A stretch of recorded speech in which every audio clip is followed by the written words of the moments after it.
Living history, World War II stories as told by those who were there. And today we have the honor and the privilege of hearing the story of a P-47 pilot in World War II. Captain Dick Parker was a P-47 pilot, flying over 100 low-level ground support missions in Europe during World War II. Right after D-Day, and we moved into France, and we were still flying out of England, we would be assigned to maybe a ground company or division or something, and we would fly over and call them up on the radio and ask them if they need any help, and they might say, well, there's a machine gun at this road intersection, or there's a tanks over in that wood, or there's something like that. And then we would drop our bombs and strafe them and shoot them up. Then we would be assigned to or go out beyond the trumps in the German lines, like say from Indio to Palmdale to San Bernardino, an area, and we just fly around that area looking for targets of opportunity, we called it. Well, the P-47 had 8 50 caliber machine guns, 4 in each wing. I had located a convoy of Germans winding up a big canyon and up over this hill, and as I was spraying these convoy trucks and stuff and tanks going up the hill, the whole side of the hill lit up, and I took a 20 millimeter shell right in my main incoming and outgoing oil line to the engine. And with a thump, and I called back and said I'd been hit, and I dove right down on the deck and knew I had about 3 minutes to get back on our side of the lines before the engine froze up, because I lost all my oil right away. And what I thought was a big snow-covered flat field, it was hilly. I mean, because it's white, I couldn't see the terrain, and all I had time to do then, I was only doing about 90 miles an hour, and I pushed the nose down and skidded down the side of this hill, through a little creek, up the other side of a hole, and down into another little ravine, and the airplane came to a stop, and of course I jumped out right away and ran a little bit just in case it might catch on fire. Of course I didn't know it, but they had all of their artillery pieces so well camouflaged that I lit right in the middle of them. And he kind of gave me hell for that, but I didn't see him. Of course, you can't help that.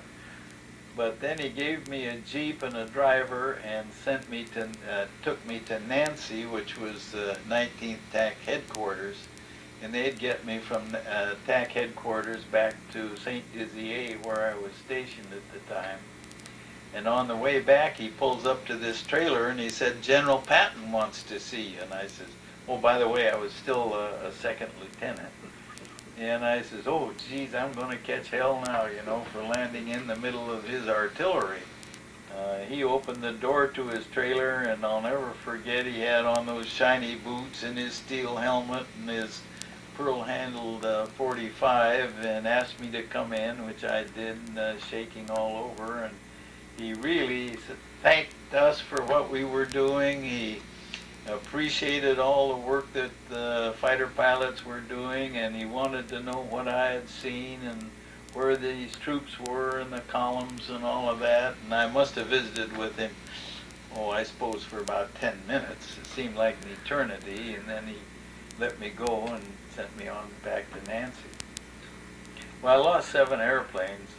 I'm only guessing a little bit, but of my 101 missions, I think I probably was hit maybe half of the time.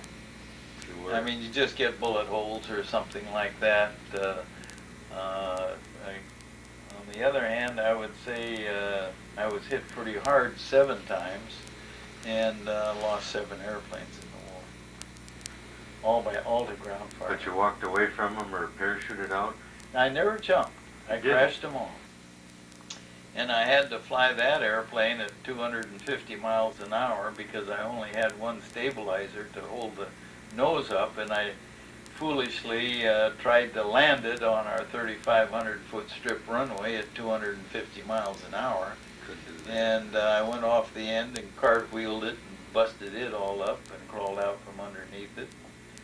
My Purple Heart mission is kind of another, I guess that a lot of us kind of make jokes or funs out of this thing as long as you don't get killed. But when I came home, people would say, well, how'd you get your Purple Heart? And I says, oh, I got hit by a boxcar.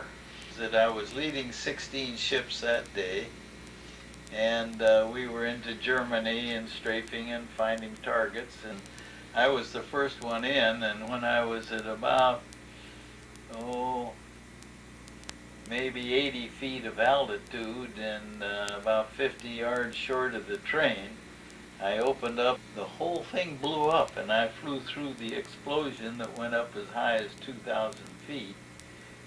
And a chunk of boxcar took off my canopy and a chunk out of my shoulder.